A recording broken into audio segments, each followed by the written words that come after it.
أعوذ بالله السميع العليم من الشيطان الرجيم. بسم الله الرحمن الرحيم. من عمل صالحا من ذكر أو أنثى وهو مؤمن فلنحيينه حياة طيبة ولنجزينهم أجرهم بأحسن الذي كانوا يعملون. ہمارا حسن کی تعریف و توصیف بڑائی کبریائی اللہ رب العالمین کے لیے اور بے شمار درود و سلام نازل ہوں ہمارے اور آپ کے آخر نبی جناب محمد رسول اللہ صلی اللہ علیہ وسلم پر. اللہم صلی علی محمد وعلی آل محمد كما صلیت علی ابراہیم وعلی آل ابراہیم انک حمید مجید. اللہم بارک علی محمد وعلی آل محمد كما بارکت علی ابراہیم وعلی آل ابراہیم انک حمید مجید.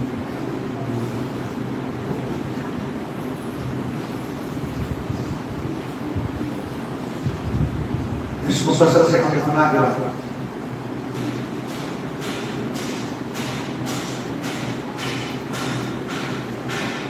آج والی جمعہ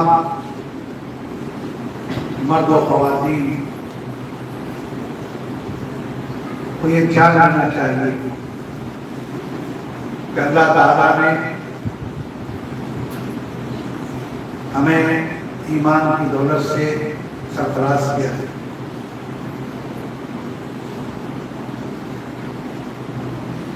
اور مومن بنایا ہے. ایمان کا تقاضا یہ ہے کہ ہم ایمان کے مطابق عمل کریں. اس لیے کہ ایمان و عمل یہ دونوں لازم و ملزوم ہیں. جب بندہ اللہ کی وحدانیت کا اقرار کرتا ہے، نبی کریم صلی اللہ علیہ وسلم کو رسول تسلیم کرتا ہے اور دیگر ارکان ایمان کو مانتا ہے، تو اس وقت دیگر اعمال جو واجب ہیں، فرض ہیں،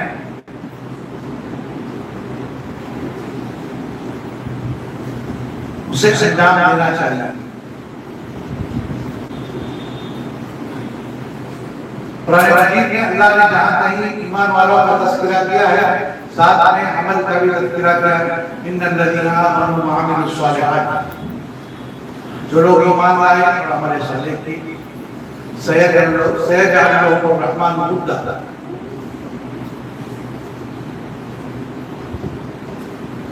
عمل صالح کیا ہے؟ آج ہم اسی پر مختصر سی گفتگو کرتے ہیں. ہمارے صالح کہتے ہیں، عمل کہتے ہیں ان سارے اعمال کو، اقوال کو جن کو اللہ تبارک و تعالیٰ پسند کرتا ہے، جن سے راضی ہوتا ہے، ایسے اعمال کو اعمال صالحہ کہتے ہیں، نیک اعمال کہتے ہیں.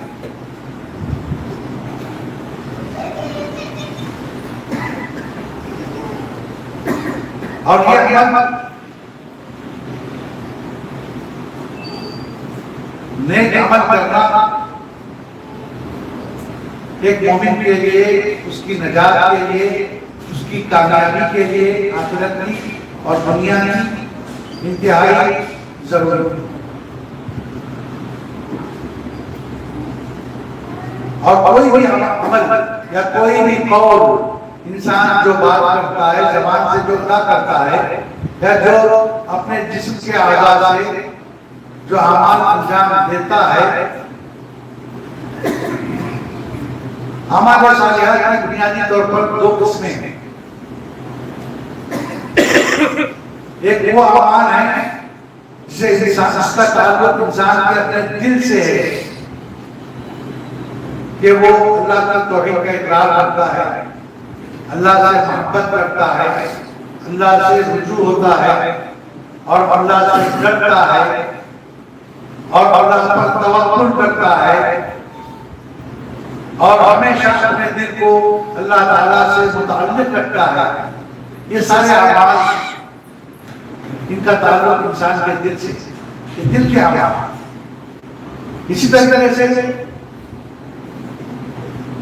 وہ اعمال بھی ہیں جن کا تعلق انسان کے اعضاء اور جوارح سے، جسم کے، اس کے بدن کے اعضاء سے اس کا تعلق ہے، جیسے نماز پڑھنا، صدقہ و خیرات کرنا اور دیگر اعمال، روزہ رکھنا وغیرہ، جن کا تعلق انسان کے جسم کے اعضاء سے۔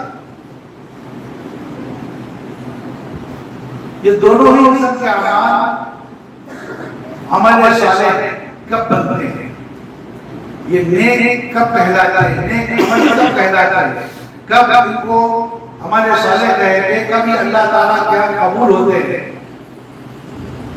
قرآن مجید میں اور احادیث میں اس کی تین بنیادی شرطیں بتائی گئی ہیں کہ کسی بھی عمل میں اگر تین بنیادی باتیں پائی جائیں تو اللہ تعالیٰ کے یہاں قبول ہوگا، باعث ثواب ہوگا، کرنے والے کو اس کا ثواب ملے گا۔ پہلی شرط، عمل کو کرنے والا، عمل کو انجام دینے والا صاحب ایمان ہو، مومن۔ ایمان کے بغیر کوئی بھی عمل قابل قبول نہیں ہے۔ اگر آدمی مومن نہیں ہے، مسلمان نہیں ہے، تو اس کا اچھے سے اچھا عمل بھی اللہ تعالیٰ کے نزدیک آخرت میں کوئی قدر و قیمت نہیں رکھتا۔ ہاں البتہ جو مومن نہیں ہیں، اچھے اعمال کرتے ہیں تو ان کے اچھے اعمال کا بدلہ دنیا میں ہی اللہ تبارک و تعالیٰ انہیں مختلف صورتوں میں دے دیتا ہے، لیکن آخرت میں اللہ تعالیٰ انہیں اس کا کوئی ثواب نہیں دیتے، کوئی بدلہ نہیں دیتے۔ قرآن مجید میں اللہ تعالیٰ نے اس کی صراحت کی ہے، من كان يريد الحياة الدنيا وزينتها نوفي إليه أعمالهم فيها وهم فيها لا يبخسون أولئك الذين ليس لهم في الآخرة إلا النار وحبط ما صنعوا فيها وباطل ما كانوا يعملون۔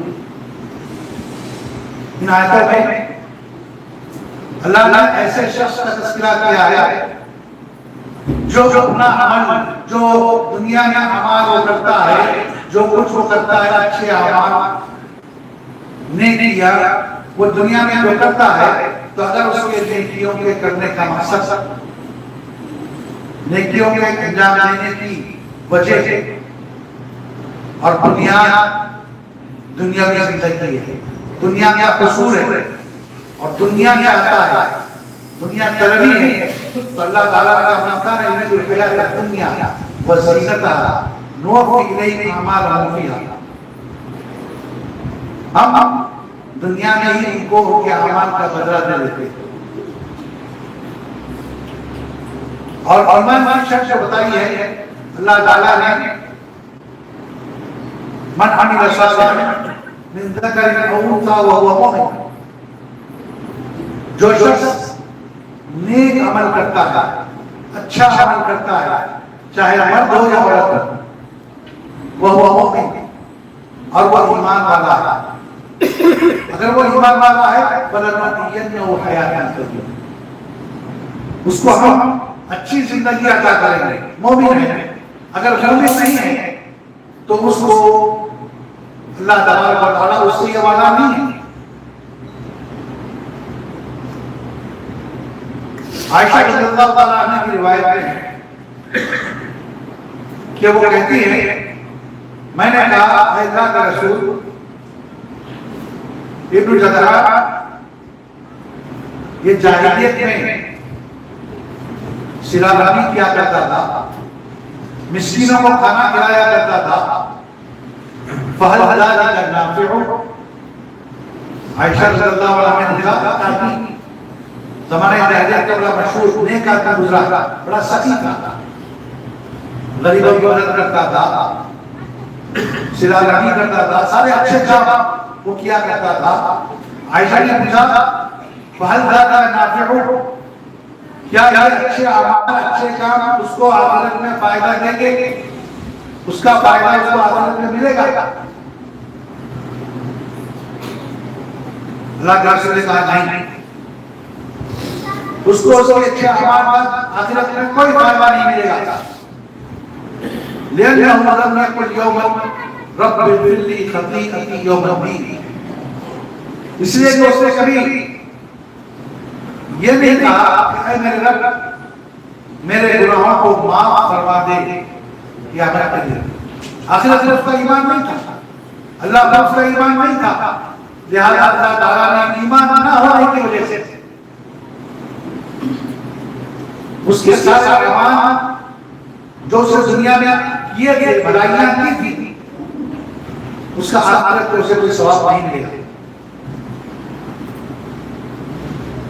اور کافروں کے اعمال کے بارے میں اللہ نے صاف واضح کر دیا کہ قدمنا الی ما عملوا من عمل فجعلناه هباء منثورا، کہ ہم قیامت کے دن کافروں کے جو اعمال انہوں نے دنیا میں کیے تھے اس کا قصد کریں گے، اس کی طرف آئیں گے اور اس کو بکھرا ہوا غبار بنا دیں گے، یعنی اس کا انہیں کوئی ثواب نہیں ملے گا۔ تو ایمان یہ عمل کے قبولیت کی، عمل کے قبول ہونے کی بنیادی شرط ہے۔ آج کے بعد ایماندار ہے تو اس کا عمل اللہ کا قبول ہے۔ دوسری شرط ہے اخلاص، کہ بندہ جو بھی عمل کرے صرف اور صرف اللہ کی رضامندی کو حاصل کرنے کے لیے کرے، اللہ کو راضی کرنے کے لیے کرے، اس کے عمل کرنے کا مقصد دکھاوا ریاکاری نہ ہو، شہرت طلبی نہ ہو، لوگوں سے تعریف کی خواہش نہ ہو، بلکہ وہ جو بھی عمل کرے چھوٹا عمل ہو یا بڑا عمل ہو صرف اور صرف اس نیت سے کرے کہ اللہ تعالیٰ اس سے راضی ہو۔ تو اللہ کی رضامندی کے لیے، اس کی خوشنودی کے لیے جو عمل بندہ کرتا ہے تو اس میں اخلاص، اگر بندے کے اندر اخلاص، اس کے عمل میں اخلاص ہے تو یقیناً وہ عمل اللہ کے یہاں قابل قبول ہوگا۔ اگر اخلاص نہیں ہے تو اللہ تعالیٰ کے ہاں ایسا عمل قابل قبول نہیں ہے۔ قرآن حدیث میں اللہ تعالیٰ نے سورہ کہف کی آخری آیت میں کہا فَمَنْ كَانَ يَرْجُو لِقَاءَ اللَّهِ فَلْيَعْمَلْ عَمَلًا صَالِحًا وَلَا يُشْرِكْ بِعِبَادَةِ رَبِّهِ أَحَدًا، جو آدمی اپنے رب سے ملاقات کی امید رکھتا ہے، یقین رکھتا ہے کہ مجھے ایک دن رب کے سامنے جانا ہے، اللہ کے سامنے کھڑے ہونا ہے، حساب و کتاب دینا ہے، جو آدمی رب سے ملاقات کی امید رکھتا ہے فَلْيَعْمَلْ عَمَلًا صَالِحًا، اس کو چاہیے کہ عمل صالح کرے، اچھے اعمال کرے، جتنے اچھے اعمال ہیں اس کو وہ انجام دے، وَلَا يُشْرِكْ بِعِبَادَةِ رَبِّهِ أَحَدًا، اپنے رب کی عبادت میں کسی کو شریک نہ ٹھہرائے، یعنی رب وہ عمل رب کے لیے خالص ہو، اس کی عبادت رب کے لیے ہو، اس میں کسی کو شریک نہ ٹھہرائے۔ لہذا ایسا جس میں بندے نے اللہ کی رضامندی کے علاوہ کسی اور کی رضامندی چاہیے، کسی کو دکھانے کے لیے کیا یا شہرت حاصل کرنے کے لیے کیا یا اس کے دل میں لوگوں کی تعریف حاصل کرنے کی خواہش پیدا ہوا، ایسا عمل اللہ تعالیٰ کے یہاں قابل قبول نہیں ہے۔ صحیح حدیث کی روایت میں ہے اللہ کے رسول صلی اللہ علیہ وسلم فرماتے ہیں انا اغنى الشركاء عن الشرك، میں دنیا میں جتنے بھی شریک بنائے ہوئے معبود ہیں، اللہ کے شریک بنائے ہوئے معبود ہیں، ان سب سے میں سب سے زیادہ بے نیاز ہوں۔ وَمَنْ عَمِلَ عَمَلًا أَشْرَكَ فِيهِ مَعِي غَيْرِي تَرَكْتُهُ وَشِرْكَهُ، جس نے کوئی ایسا عمل کیا ایسا عمل کیا جس میں میرے ساتھ کسی اور کو شریک بتلایا، شریک ٹھہرایا، ترکتہ وشرکہ، تو میں اس بندے کو اور اس عمل کو اور اس کے شریک کے لیے چھوڑ دوں. یعنی اللہ تعالیٰ ایسا عمل کو قبول نہیں کرے گا. اللہ کو ایسا عمل منظور نہیں ہے جس میں بندہ اللہ کے ساتھ ساتھ کسی اور کو راضی کرنا چاہے، یا اس عمل کا مقصد دنیا طلبی ہو یا لوگوں کو دکھانا ہو. تو ایسا عمل اللہ تعالیٰ کے یہاں قابل قبول نہیں ہے. عمل کے قبول ہونے کے لیے، صالح ہونے کے لیے یہ بنیاد ہے جو عمل خالص صرف اللہ تعالیٰ کے احکام دیا جائے. ابن الحنبلی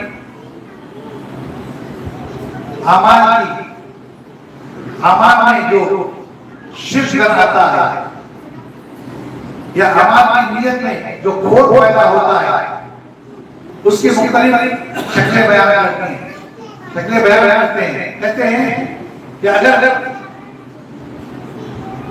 بندے نے عمل کرنے کے، اگر بندے کی نیت خالص دکھاوے کی ہے، یعنی کوئی بھی نماز پڑھا صرف دکھانے کے لیے، صدقہ و خیرات کیا صرف دکھانے کے لیے، شریف بن کر رہا لوگوں کے درمیان میں اپنی شرافت کا مظاہرہ کیا صرف دکھاوے کے لیے لوگ تعریف کریں. اگر خالص دکھاوے کی نیت سے کوئی آدمی کوئی عمل کرتا ہے تو یہ عمل باطل ہے، اس کا ثواب اسے نہیں ملے گا. اور ایسا عمل یہ منافقوں کا عمل ہے، یہ منافقوں کی حالت ہے کہ منافق نیک اعمال صرف دکھاوے کے لیے کرتے تھے.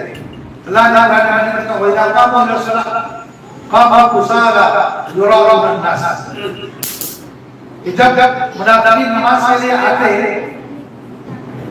تو کثرت مندی کے ساتھ، بے دلی کے ساتھ نماز میں کھڑے ہوتے. مقصد کیا تھا؟ یراؤن الناس، لوگوں کو دکھلاتے تھے کہ ہم بھی نماز پڑھ رہے ہیں، ہم بھی مسلمان ہیں. لہذا ان کا شمار مومنوں میں ہو، مسلمانوں میں ہو، دکھانے کے لیے نماز پڑھتے تھے. تو خالص دکھانے کے لیے سے کوئی عمل کرنا یہ منافقوں کو اختیار ہے. یہ منافقوں میں کہتے ہیں، اس سے بچنا چاہیے. تیسری شرط ہے اعمال کی قبولیت، صالح کے قبول ہونے کی اللہ کے پاس کہ عمل سنت کے مطابق،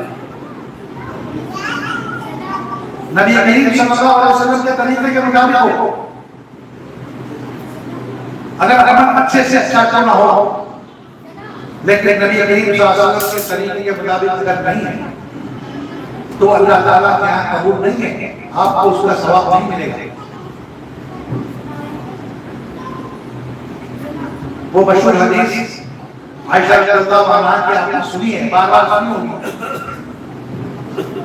کہ 3 آدمی ازواج مطہرات کے پاس آتے ہیں یہ جاننے کے لیے کہ نبی کریم صلی اللہ علیہ وسلم کی عبادت کیسی ہوتی ہے، آپ کیسے عبادت کرتے تھے. امہات المؤمنین نے انہیں نبی کریم صلی اللہ علیہ وسلم کی عبادت کے بارے میں بتایا کہ آپ نماز پڑھتے بھی تھے، سوتے بھی تھے، روزہ رکھتے بھی تھے، کبھی نہیں بھی رکھتے تھے، آپ نے شادیاں بھی کی ہیں، آپ کی زندگی کے جو معاملات ہیں، جو عبادتیں آپ کرتے تھے روز مرہ میں، انہوں نے ان تینوں کو بتایا. تینوں نے سننے کے بعد کہا یہ سچا وہ تو اللہ کے رسول صلی اللہ علیہ وسلم ہے، اللہ تعالیٰ نے آپ کا درجہ بہت بلند رکھا ہے، آپ کے اگلے پچھلے گناہ اللہ نے معاف کر دیے ہیں. لہذا آپ جو کر رہے ہیں عبادتیں، اگر وہ اتنی ہی عبادتیں کریں تو چونکہ اللہ نے ان کو معاف کر دیا تو ہمیں ضرورت نہیں ہے. اللہ کے نبی کی عبادت کو انہوں نے بہت تھوڑا معاف نہیں سمجھا اور کہا کہ ہمارا آپ کا مقابلہ ہے، ہم تو گنہگار ہیں، لہذا ہمیں نبی سے زیادہ محنت کرنی چاہیے، نبی سے زیادہ عبادت کرنی چاہیے. یہ وہ ذہن میں بات کیا پیدا ہوا. لہذا میں سے نے کہا اما انا فإني أصلي أبدا ولا أقرأ. کہا میں ہمیشہ نماز پڑھوں گا یا رات بھر نماز پڑھوں گا، کبھی سوؤں نہیں. رات بھر قیام اللیل کروں گا، تہجد پڑھوں گا، کبھی سوؤں گا نہیں. دوسرے نے کہا اما انا فاصوم ولا افطر. دوسرے نے کہا میں ہمیشہ نفل روزے رکھوں گا، کبھی روزہ نہیں چھوڑوں گا، ہمیشہ نفل روزے رکھوں گا. تیسرے نے کہا اما انا فلا اتزوج النساء ابدا. میں کبھی شادی نہیں کروں گا. دیکھیں تینوں کی نیت نیک ہے، ارادہ اچھا ہے. مقصد یہ ہے کہ اللہ کی عبادت کرنا، اللہ کو راضی کرنا اور زیادہ سے زیادہ عبادت کرنا. اللہ کے نبی صلی اللہ علیہ وسلم سے تشریف لائے تو ازواج مطہرات کا کہا کہ آدمی ایسے ایسے آئے تھے، پوچھ رہے تھے، ہم نے بتایا. انہوں نے پھر آپس میں ایسے ایسے کہا. اللہ کے نبی نے ان تینوں کو بلایا، کہا کیا تم لوگ ہی ہو جنہوں نے ایسا ایسا کہا ہے؟ تو انہوں نے کہا ہاں. تو اللہ کے نبی صلی اللہ علیہ وسلم نے انہیں کہا اما انی اخشاکم باللہ واتقاکم لہ.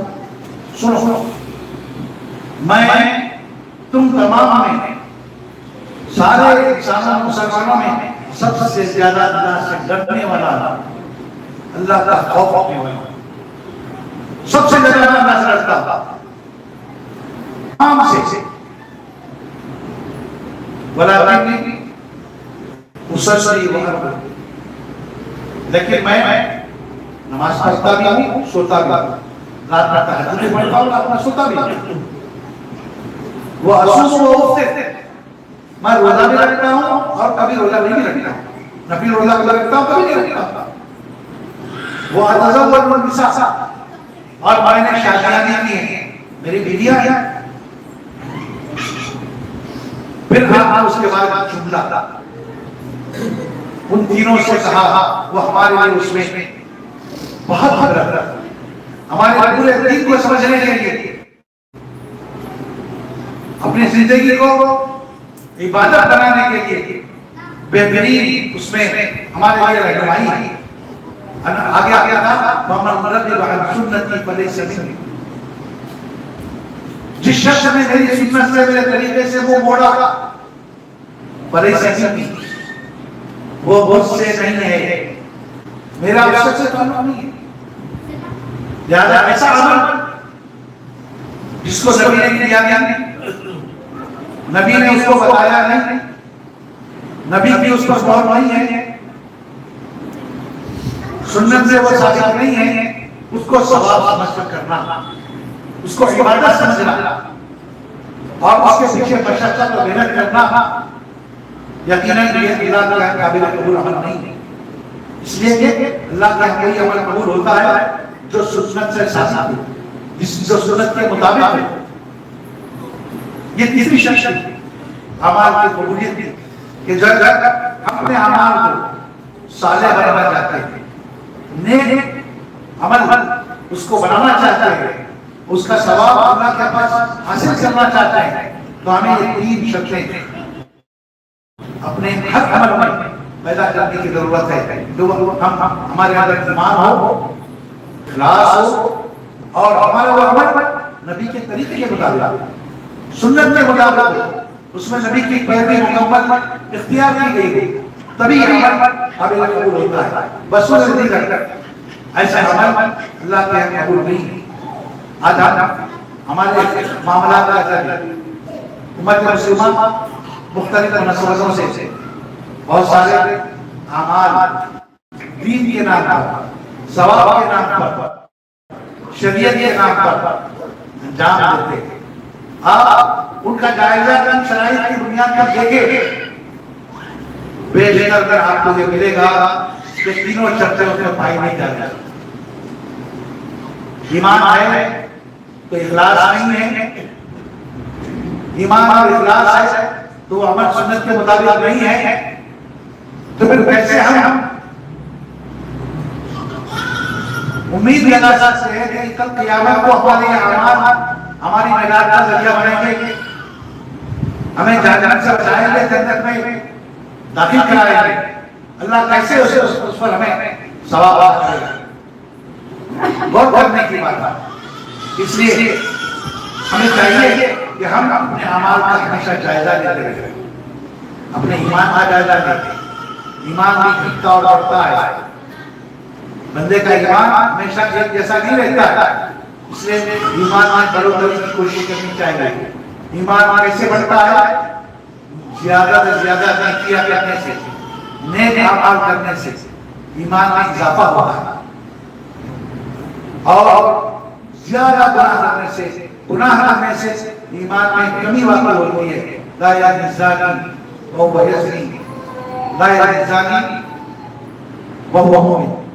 اللہ کے نبی کہتے ہیں کہ جب بندہ زنا کرتا ہے تو جب وہ زنا کرتا ہے تو مومن نہیں رہتا. یعنی ایمان اس سے کیا کہتا ہے؟ ایمان ایک بندے کے اندر اللہ کی طرف سے دیا ہوا نور ہے، ایک روشنی ہے، ہدایت ہے. جب بندہ گناہ کرتا ہے تو وہ ایمان کی روشنیوں سے الگ ہو جاتا ہے. لہذا اپنے ایمان کو بڑھانا چاہیے، نیکیوں کا اہتمام کرنا چاہیے، گناہوں سے اجتناب اور پرہیز کرنا چاہیے. اور ایمان کے بعد بندے کو اپنے اعمال کے سلسلے میں مخلص ہو، اللہ کی رضا کے لیے انجام دے. اور پھر اسی طریقے سے یہ جائزہ لے کہ اس کا عمل سنت نبی کے طریقے کے مطابق ہے یا نہیں ہے. اگر ہے تو یقیناً یہ ہمیں اللہ کے یہاں قابل قبول ہوگا، ورنہ اس کا ثواب ہمیں اللہ کے پاس نہیں ملے گا. اللہ تعالیٰ سے دعا ہے کہ اللہ تبارک و تعالیٰ ہمیں ایمان والا بنائے، ہمارے اعمال میں اخلاص پیدا فرمائے، ہمیں زیادہ سے زیادہ نیک اعمال کرنے کی توفیق عطا فرمائے، اور نبی کریم صلی اللہ علیہ وسلم کا مرتبہ پیروکار بنائے. وآخر دعوانا الحمد للہ رب العالمین. بارک اللہ ونفعنا وإياكم بالآيات والذكر الحكيم إنه تعالى على وزن ملك الرحيم.